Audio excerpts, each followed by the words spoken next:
ஹரே கிருஷ்ணா. பகவத் தரிசனத்திலிருந்து ஒரு கட்டுரை. மகாபாரத போரில் கிருஷ்ணரின் தந்திரங்கள் நியாயமா வழங்கியவர் ஸ்ரீ கிரிதாரிதாஸ் பிரபு அவர்கள். பீஸ்மரை அகற்ற சிகண்டியை கொண்டு வந்தார். சூரியனை மறைத்து ஜெயத்ரதனை வதைக்கச் செய்தார். துரோணரை கொல்ல யுதிஷ்டிரரை பொய் கூறச் செய்தார். தேர் சக்கரத்தை சரி செய்து கொண்டிருந்த நிலையில் கர்ணனை கொல்லச் செய்தார். துரியோதனனை தொடையில் அடிக்கச் செய்தார் என கிருஷ்ணரின் மீது அடுக்கடுக்கான குற்றச்சாட்டுகளை கூறுவோர் பலர். மகாபாரத போரில் கிருஷ்ணர் பல்வேறு தந்திரங்களையும் சூழ்ச்சிகளையும் கையாண்டுதான் பாண்டவர்களை வெற்றி பெற செய்தார் என்றும், கடவுளே தந்திரமாக செயல்படுவது நியாயமா என்றும், ஏன் நேர்மையாக செயல்பட்டிருக்க கூடாது என்றும் கேள்விக்கணைகள் அவ்வப்போது எழும்புகின்றன. அவற்றை அலசுவோம். வரலாற்று பார்வை. கிருஷ்ணர் செய்தது சரியா தவறா என்பதை விவாதிப்பதற்கு முன்பாக கிருஷ்ணர் என்ன செய்தார் என்பதை முறையாக தெரிந்து கொள்ள வேண்டும். பெரும்பாலான மக்கள் மகாபாரதம் படிப்பதில்லை. நாடகங்களின் மூலமாகவோ சுருக்க உரைகளின் மூலமாகவோ மகாபாரதத்தை ஓரளவு அறிந்து கொண்டுள்ளனர். சுவாரஸ்யம் இருக்க வேண்டும் என்பதற்காக நாடகங்களில் ஆங்காங்கே சில மசாலாக்கள் சேர்க்கப்பட்டிருக்கின்றன. நூல் சிறியதாக இருக்க வேண்டும் என்பதற்காக சுருக்க உரை எழுதுவோர் பல தகவல்களை விட்டு விடுகின்றனர். இவையே பிரச்சனை. சிகண்டியை பார்த்தவுடன் பீஸ்மர் ஆயுதங்களை ஓரமாக வைத்து விட்டார் என்றும், அத்தருணத்தில் அர்ஜுனன் பீஸ்மரை தாக்கி விட்டான் என்றும் பலர் நினைக்கின்றனர். இது உண்மையல்ல. பீஸ்மர் சிகண்டியுடன் போர் புரிய மறுத்து அவனது அம்புகளுக்கு மட்டும் எதிர் அம்புகளை ஏவ மறுத்தார். அவ்வளவுதான். அவர் அர்ஜுனனுக்கு எதிராக தமது முழு சக்தியையும் பயன்படுத்தினார். சிகண்டியை கண்டுகொள்ளவில்லை. சிகண்டியின் அம்புகள் பீஸ்மரை ஒரு புறம் குத்திய போதிலும் அந்த அம்புகளுக்கு பீஸ்மரின் உடலை பதம் பார்க்கும் அளவிற்கு சக்தி இருக்கவில்லை. அர்ஜுனனின் அம்புகளுக்கு மட்டுமே பீஸ்மரின் உடலை துளைக்கும் அளவிற்கு சக்தி இருந்தது. மகாபாரதம் பீஸ்ம பர்வம் 120 இதை பற்றி தெரிந்து கொள்ளலாம். அர்ஜுனனும் பீஸ்மரும் கடுமையான முறையில் போரிட அதன் இறுதியில் பீஸ்மர் வீழ்த்தப்பட்டார். எனவே பீஸ்மரின் வீழ்ச்சியில் சிகண்டிக்கு இருக்கும் பங்கு நிறைய மக்கள் நினைப்பதை போன்று மிகப்பெரிய பங்கு அல்ல, குறைவான பங்குதான். அதே போன்று அஸ்வத்தாமன் கொல்லப்பட்டு விட்டதாக யுதிஷ்டிரர் கூறியவுடன் துரோணர் தமது அம்புகளை ஓரமாக வைத்து விடவில்லை. மாறாக அவர் சிறிது நேர துக்கத்திற்கு பின்னர் திருஷ்டத்யும்னனுடன் அதிக கோபத்துடன் போரிட்டார். அவரது ஆயுதங்கள் தீர்ந்து போய் துக்கம் மேலோங்கிய போது மரணத்தை விரும்பியே அவர் அமர்ந்தார். கர்ணனும் உரிய எச்சரிக்கைக்கு பிறகே கொல்லப்பட்டான். மேலே குறிப்பிட்ட காட்சிகள் உட்பட பல காட்சிகளில் பகவான் ஸ்ரீ கிருஷ்ணரின் தந்திரமான செயல்பாடுகள் இருந்தன என்பதை மறுக்கவில்லை. அதே சமயத்தில் நிகழ்ந்தவற்றை முறையாக அறியாமல் அரைகுறை அறிவோடு யாரும் செயல்படக்கூடாது என்பதே கருத்து. தர்மத்தின் பார்வை. கிருஷ்ணரே புருஷோத்தமரான முழுமுதற் கடவுள் என்பது ஒரு புறம் இருக்கட்டும். தர்மத்தின் பாதையில் நோக்கினால் கூட கிருஷ்ணரின் செயல்கள் நிச்சயம் நியாயமானவையே. தந்திரமும் சூழ்ச்சியும் நிறைந்த நயவஞ்சக நபர்களை ஒழிக்க வேண்டுமெனில் சில நேரங்களில் தந்திரமும் சூழ்ச்சியும் நல்லோர்களுக்கும் தேவைப்படுகின்றன. இந்த பாடத்தை தான் கிருஷ்ணர் நமக்கு கற்பிக்கின்றார். அன்றைய சூழ்நிலையில் உலகம் முழுவதும் ஹஸ்தினாபுரத்தை தலைமையாக கொண்டு செயல்பட்டு வந்ததால் ஹஸ்தினாபுரத்தின் மன்னனாக செயல்பட ஒரு தகுதி வாய்ந்த நபர் இருக்க வேண்டும் என்று கிருஷ்ணர் விரும்பினார்.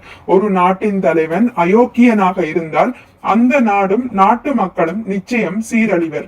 எனவே அதர்மத்தின் ஸ்வரூபமாக திகழ்ந்த துரியோதனனுக்கு பதிலாக தர்மத்தின் ஸ்வரூபமாக திகழ்ந்த பாண்டவர்களை ஹஸ்தினாபுரத்தின் அரியணையில் அமர்த்த வேண்டும் என கிருஷ்ணர் முடிவு செய்தார். பாண்டவர்கள் வெற்றி பெற்றுவிடக் கூடாது என்பதற்காக துரியோதனன் எண்ணிலடங்காத சூழ்ச்சிகளை கையாண்டான். குருட்சேத்திர போருக்கு முன்பாக தனது தந்திரமான செயல்களின் மூலமாக உலகின் பல்வேறு மன்னர்களை தனது தரப்பில் சேர்த்து கொண்டான்.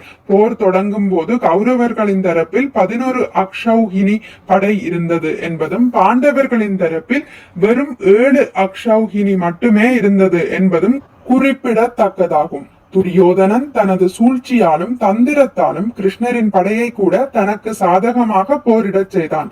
பாண்டவர்களின் சார்பாக போரிட வந்த அவர்களின் தாய் மாமன் சல்லியனை ஏமாற்றி தன் தரப்பில் சேர்த்து கொண்டான்.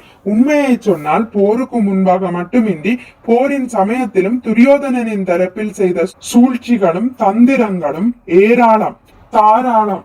போர்க்களத்தில் தர்மத்தின் நெறிகளை மீறுவதற்கு வாய்ப்பு கிடைக்கும் போதெல்லாம் துரியோதனனும் அவனது ஆட்களும் அதற்கு தயாராக இருந்தனர். தந்திரமான முறையில் யுதிஷ்டிரரை கைப்பற்ற திட்டம் தீட்டியது, அபிமன்யுவை கொன்றது, ஜெயத்ரதனை வைத்து செய்த சூழ்ச்சிகள் என பலவற்றை இதற்கு உதாரணமாக கூறலாம். இவர்களை தோற்கடிக்க சில நேரங்களில் தந்திரமான செயல்கள் அவசியமாகின்றன. மேலோட்டமாக பார்த்தால் அவை சூழ்ச்சிகளாக, தந்திரங்களாக, அதர்மமாக தோன்றலாம். ஆனால் ஆழ்ந்து பார்த்தால் அவை முற்றிலும் தர்மம் என்பதை உணர முடியும். பொய்மையும் வாய்மை இழத்த புரை தீர்ந்த நன்மை பயக்கும் எனின், தர்மத்தை நிலைநாட்டுவதற்காக தோன்றிய பகவான் ஸ்ரீ கிருஷ்ணர் அதர்மத்தை ஆதரித்தார் என்றோ அதர்மம் செய்தார் என்றோ எவ்வாறு கூற முடியும்? நமது கண்ணோட்டத்தில் இருக்கும் அதர்மத்தை தான் நாம் சரி செய்ய வேண்டும். துரியோதனன் தனது சூழ்ச்சியாலும் தந்திரத்தாலும் கிருஷ்ணரின் படையை தனக்கு சாதகமாக்கி கொள்ளுதல் பக்தி பார்வை. கிருஷ்ணரே புருஷோத்தமரான முழுமுதற் கடவுள் என்பதை அறிந்தவர்கள் அவரது செயல்கள் அனைத்தும் தர்மமே என்பதை உண்மையாக அறிவர். தர்மம் என்றால் என்ன என்பதை நிபுணர்களால் கூட அறிய இயலாது என்பதால் பகவான் செய்யும் செயல்கள் அனைத்தையும் மகான்கள் தர்மமாக ஏற்கின்றனர். திரகோ பிரதிஷ்ட ஹிருதயோ விபின்னா நாஷாவுருஷேர்யஸ்ய மதம் ந பின்னர் தர்மஸ்ய தத்வம் நிஹிதம் குஹாயம் மகாஜனோ ஏன கதாஷபந்தா. தர்மம் என்றால் என்ன என்பதை வாதங்களின் மூலமாக முடிவு செய்ய இயலாது. பல்வேறு சாஸ்திரங்களை படித்த ரிஷிகளும் கூட தங்களது அபிப்பிராயங்களில் வேறுபடுவர். ஏனெனில் தர்மத்தின் தத்துவம் மிகவும் இரகசியமானது. இதனை மகாஜனங்கள் எனப்படும் மிகச்சிறந்த பக்தர்களின் பாதையை பின்பற்றுவதால் மட்டுமே அறிய முடியும். மகாபாரதம் வனபர்வம் 313.117. கிருஷ்ணர் எந்த காரியத்தை செய்தாலும் அதில் அதர்மம் இருக்க முடியாது.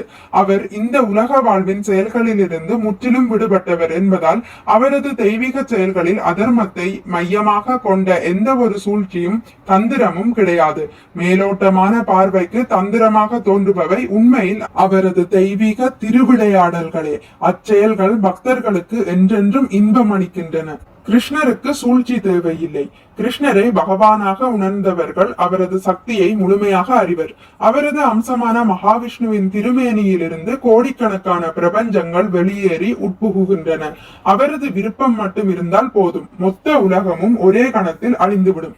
தேவலோகத்தில் இருப்பவர்கள் கூட அழிந்து விடுவர். அவ்வாறு இருக்கையில் மகாபாரதத்தின் மனிதர்களை பற்றி என்ன சொல்வது?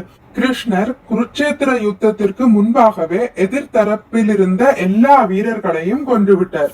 கிருஷ்ணர் தமது விஸ்வரூபத்தை காட்டிய போது பீஸ்மர், துரோணர், கர்ணன், துரியோதனன் முதலியோர் கிருஷ்ணரின் வாயில் உள்ள நெருப்பினுள் நுழைவதை அர்ஜுனன் கண்டான்.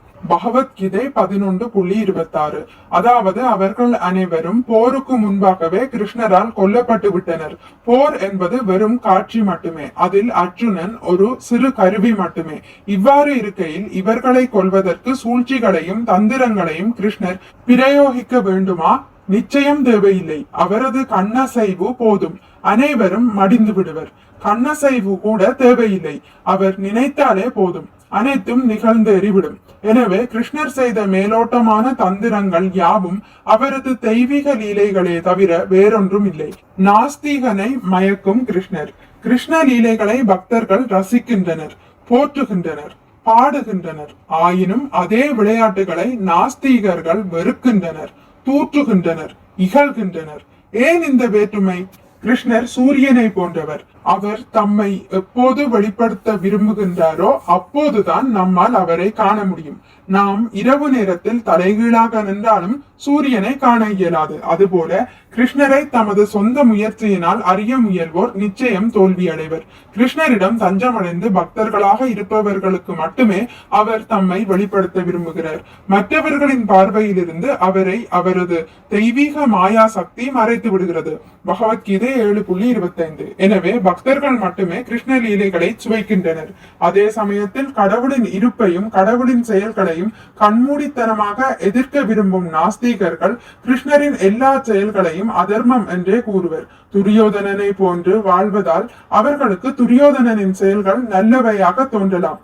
கிருஷ்ணரை தூற்ற விரும்பும் நாஸ்திகனுக்கும் அதற்குரிய அறிவை கிருஷ்ணரே வழங்குகிறார் என்பதால் வேறு விதமாக கூறினால் கிருஷ்ணரை விட்டு விலகி வாழ விரும்பும் ஜீவன் அந்த கிருஷ்ணராலேயே மயக்கப்பட்டு கிருஷ்ணரின் செயல்கள் அதர்மம் என்று கூறிக்கொண்டு நரகத்தை நோக்கி விரைகிறான். சாஸ்திரங்களை தான் தோன்றித்தனமாக அணுகும் நாஸ்தீகர்களை தாம் நரகத்தில் தள்ளுவதாக கிருஷ்ணர் பகவத்கீதையில் 16.20 கூறுகிறார். மகாபாரதத்தை அணுகுதல். எனவே மகாபாரதம், அதனுள் இருக்கும் பகவத்கீதை உட்பட எல்லா சாஸ்திரங்களையும் முறையான குருசீட பரம்பரையின் மூலமாகவே அணுக வேண்டும். மகாபாரதத்தின் ஒவ்வொரு ஸ்லோகமும் 3 நிலையிலான அர்த்தங்களை கொண்டது என்று ஸ்ரீபாத மத்வாச்சாரியர் கூறியுள்ளார். அந்த அர்த்தங்களை நாம அறிந்து கொள்ள இயலாது. பகவானின் தெய்வீக லீலைகளை உள்ளடக்கிய மகாபாரதம் என்னும் நூல் பாரத நாட்டின் வரலாற்றை எடுத்துரைக்கும் புனித நூலாகும். துரதிர்ஷ்டவசமாக நிகழ்ந்த சம்பவத்தை அப்படியே உள்ளபடி எடுத்துரைக்கும் மகாபாரதத்தினை இன்றைய மக்கள் தங்களது மனம் போன போக்கில் அணுகி தவறாக புரிந்து கொண்டுள்ளனர். இதனை ஒரு கட்டுக்கதையாக நினைக்கும் அயோக்கியர்கள் தான் தோன்றித்தனமான முறையில் எந்த ஓர் அங்கீகாரமும் இன்றி அதனை திரித்து கூறுகின்றனர். மகாபாரதத்தை உண்மையாக அறிய விரும்புவோர் அத்தகு நபர்களை முற்றிலுமாக தவிர்க்க வேண்டும். கிருஷ்ணர் செய்தது நியாயமா என்ற கேள்விக்கே இடமில்லை என்பதை வாசகர்கள் இப்போது உணர்ந்திருப்பர். கிருஷ்ணர் தெய்வீகமானவர். அவரது எல்லா செயல்களும் தெய்வீகமானவை. இவற்றை நியாயம் அநியாயம் என்று நம்முடைய அறிவை பயன்படுத்தி பாகுபடுத்தாமல் கிருஷ்ண பக்தர்களாக வாழ்ந்து கிருஷ்ண லீலைகளை சுவைப்போமாக. கிருஷ்ணரை பற்றி கிருஷ்ணரின் தூய பக்தர்களிடம் மட்டுமே கேட்டு அறிய முடியும். அவர்கள்தான் உள்ளபடி கூறுவார்கள். மிக்க நன்றி. ஹரே கிருஷ்ணன். உங்களுக்கு இந்த வீடியோ பிடித்திருந்தால் லைக் பண்ணுங்கள், ஷேர் பண்ணுங்கள், சப்ஸ்கிரைப் பண்ணுங்கள். நோட்டிபிகேஷன் பெல்லை அழுத்துவதன் மூலம் அடுத்த பதிவுகள் உங்களை வந்தடையும். பகவான் ஸ்ரீ கிருஷ்ணரை பற்றி கேட்டு மகிழ்வோம். ஹரே கிருஷ்ணா.